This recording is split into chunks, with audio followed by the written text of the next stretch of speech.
Good morning, students. How are you all? I hope you people are doing good and so బాగున్నారా అండి అందరూ. So yesterday's class విన్నారా, Monday class. So మళ్ళీ థర్స్డేకి వచ్చేసాము. So ఈ క్లాస్లో welcome to part 4 first aid లాస్ట్కి వచ్చేసాం. This is end for volume 1.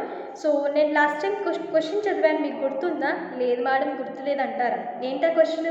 Page number 78, volume 1, course book EVS. So many people are crossing in a river small boat. Is it safety or dangerous? Why?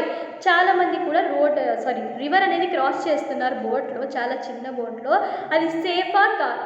Most of these accidents occurs due to our negligence and carelessness. చాలా వరకు ఈ accidents ఎందుకు జరుగుతాయంటే మన negligence వల్ల. అందరితో పోతే ticket తక్కువ అవుతుంది మేడం, అందరితో వెళ్తే మనీ తక్కువ అవుతుంది మేడం, అందరితో వెళ్తే సరదాగా మాట్లాడుకుంటూ వెళ్ళొచ్చు మేడం. కేర్లెస్నెస్. ఆహా రివర్ మేడం, ఎన్ని రోజులైందో ఈ చల్లగాలి, ఈ రివర్ చూసి రోజు చూస్తూనే ఉన్నాం. కమలాపురంలో అసలు బయటకు రావాలంటే స్వెటర్లు లేకుండా రాలేకపోతున్నాం అనమాట. This can be avoided if we take some precautions in our daily life. So ఇలాంటి నెగ్లిజెన్స్ని మనం అవాయిడ్ చేయాలంటే కొన్ని ప్రికాషన్స్ తీసుకోవాలి. ఏంటివో చూద్దాం. You must have heard something sayings prevention is better than cure. So చాలా వరకు మనం వినే ఉంటాం కదా, ఏంటిది? రోగం వచ్చిన తర్వాత బాధపడే కంటే రాకముందే దానికి రాకుండా ఉండడానికి జాగ్రత్తలు తీసుకుంటే చాలా మేలని. Prevention is better than cure and safety first and foremost. So safety అనేది ముఖ్యం, ప్రాణం ముఖ్యం. కానీ వెళ్తే ముందు మనం కష్టపడితే మళ్ళీ తెచ్చుకోవచ్చు, కానీ ప్రాణం పోతే మళ్ళీ రాదు కదండి. అందుకు to try to follow them, go through the safety wheel given below, which reminds us of some rules for safety. 2 spaces are left blank for you. Fill them with 2 more safety rules of your choice. So ఇక్కడ కొన్ని safety rules ఇచ్చారు, ఏంటి బాబో చూద్దాం. Avoid roaming outdoors at nights. బయట చాలా చల్లగాలి వచ్చేస్తుంది, చాలా నైట్ మూన్ వాక్ అని చెప్పేసి బయటకు వెళ్తూ ఉంటాం నైట్ టైమ్స్, అది అవాయిడ్ చేయాలి. ఎందుకంటే నైట్ టైమ్స్ చీకటి, స్నేక్ రావచ్చు, స్కార్పియన్ రావచ్చు, ఏమైనా రావచ్చు, ఏ టైం బాగాలేకుంటే ఏదైనా జరగచ్చు అనమాట. కాబట్టి జాగ్రత్తగా ఉండాలి. Be careful while using sharp objects. So sharp objects use చేసేటప్పుడు చాలా జాగ్రత్తగా ఉండాలి. పెన్సిల్ని ఇలా పెట్టుకోవడము, లేదంటే పెన్ ఇలా పెట్టుకోవడం, ఒకసారి బై మిస్టేక్గా కళ్ళల్లో పొడుచుకున్నాం అనుకో, చాలా జాగ్రత్తగా ఉండాలి. Next, beware of strain drags, అంటే వీధి కుక్కల నుంచి దూరంగా ఉండాలి. Don't leave soap on bathroom floors. Bathroom floor మీద సోప్ అలాగే పెట్టేస్తే టైల్స్ ఉంటాయి కాబట్టి జారి కింద పడతాం. టైల్స్ లేవు మేడం మా ఇంట్లో, బండలే, ఎప్పుడు వాటర్ పోస్తుంటాం కాబట్టి అక్కడ జారడానికి చాలా ఈజీగా స్పేస్ ఉంటుంది కాబట్టి సోప్ అనేది అక్కడ పెట్టకూడదు. Wear cotton clothes on Diwali night. ఎప్పుడు కూడా కాటన్ క్లాత్సే ధరించాలి దివాళీ నైట్, ఎందుకంటే మిగతా ఏ క్లాత్స్ అయినా కూడా ఎక్కువగా మంటలు అనేవి అబ్జర్వ్ చేస్తాయి. Next, follow zebra crossing. ఎప్పుడు కూడా మనం ఫుట్పాత్ మీద వెళ్ళేటప్పుడు కానివ్వండి, రోడ్ మీద వెళ్ళేటప్పుడు జీబ్రా క్రాసింగ్ అనేది ఓన్లీ మనకేంటి, నడిచి వెళ్ళే వాళ్ళకి మాత్రమే జీబ్రా క్రాసింగ్ అనేది ఉంటుందన్నమాట. పెసిస్టెన్స్ వాళ్ళకి మాత్రమే ఇది ఫాలో అవుతుంది. Don't play with fire. మనం ఎప్పుడు కూడా అగ్గితో ఆడకూడదు. Don't run up and down the stairs. పైకి కిందికి స్టెప్స్ అనేవి స్పీడ్గా ఎక్కకూడదు అనమాట, రన్ చేయకూడదు. ఎందుకంటే బై మిస్టేక్గా స్లిప్ అయితే మోకాలు ఫ్రాక్చర్ అవుతుంది కాబట్టి. బీ కేర్ఫుల్ విత్ ఎలక్ట్రికల్ అప్లయన్సెస్తో చాలా జాగ్రత్తగా ఉండాలి. Keep away from hot things నుంచి కూడా చాలా జాగ్రత్తగా ఉండాలి. సో మిగతా 2 కాలంలో ఖాళీ ఉన్నాయి కదా, అవి మీకు ఏ విధంగా సేఫ్టీ అనిపిస్తే అవి నాకు రాసి ఖచ్చితంగా వాట్సాప్ చేయండి.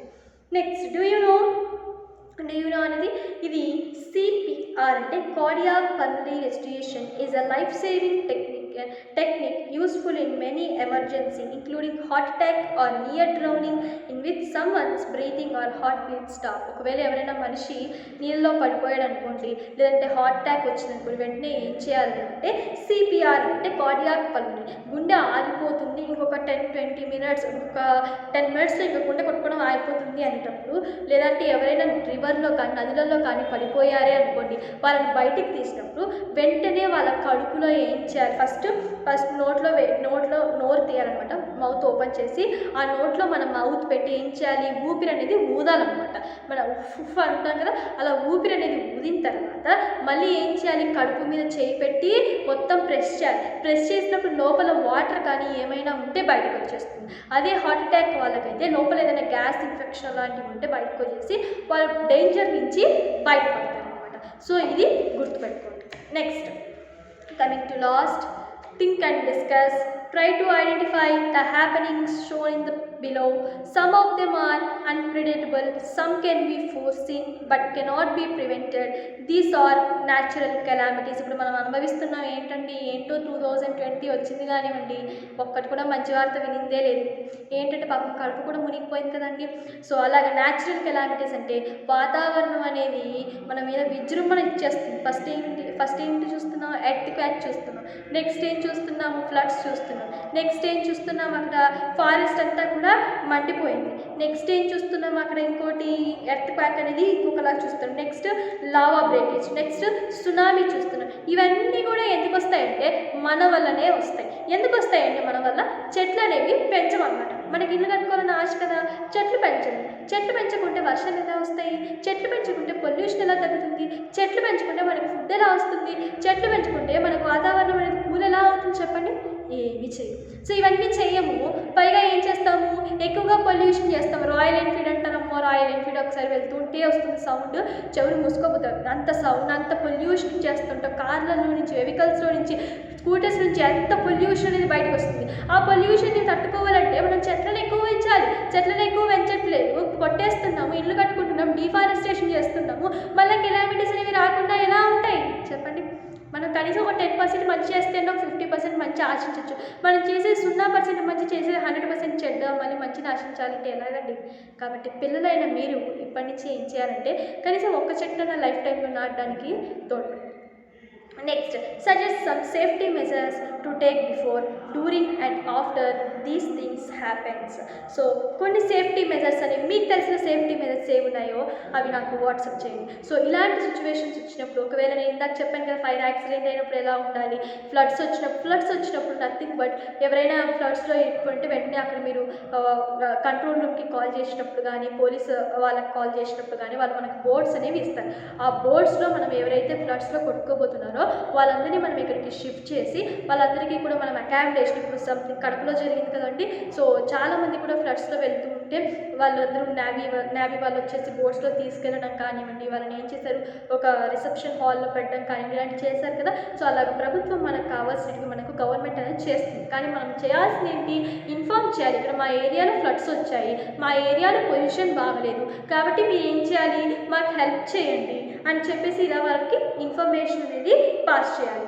Suggest some safety measures to be taken before, during and after these happenings. Who are responsible for this? మనమే రెస్పాన్సిబుల్. అంతే కదా, స్ట్రోమ్ వచ్చినా మనమే రెస్పాన్సిబుల్. ఎందుకంటే మనం చేసే ఈ పొల్యూషన్ వల్లనే మనకి ఇంత వాతావరణం అనేది అనుకూలం లేకుండా అనేది సపోర్ట్ చేయట్లేదు. So stop pollution, stop doing everything to the nature for the bad. మనం ఏదైతే బ్యాడ్ చేస్తున్నామో అదంతా ఆపేద్దాము, పొల్యూషన్ స్టాప్ చేద్దాము, చెట్లను ఎక్కువగా పెంచుతాము. సో మన పొల్యూషన్ లేని మన ఎన్విరాన్మెంట్ని మనమే కాపాడుకుందాం. సో ఇదన్నమాట పార్ట్ 4. సో మనం ఈ లెసన్లో ఏమేమి నేర్చుకున్నామండి, ఫస్ట్ ఎయిడ్లో nose bleeding, cuts, wounds, accidents, importance of first aid, animal bites, sun stroke, fainting, choking, safety, fire accidents, ఇవన్నీ గురించి కూడా నేర్చుకున్నాం కదండి. ఐ హోప్ ఈ లెసన్ మీ అందరికీ కూడా అర్థమైంది అనుకుంటాను. That's all for volume 1. ఇవాళతో వాల్యూమ్ 1 అనేది అయిపోయింది. Thank you for watching. అలాగే నేను అడిగిన క్వశ్చన్స్ అన్నీ కూడా వాట్సాప్లో నాకు కరెక్ట్గా ఆన్సర్ చేయండి. Thank you for watching.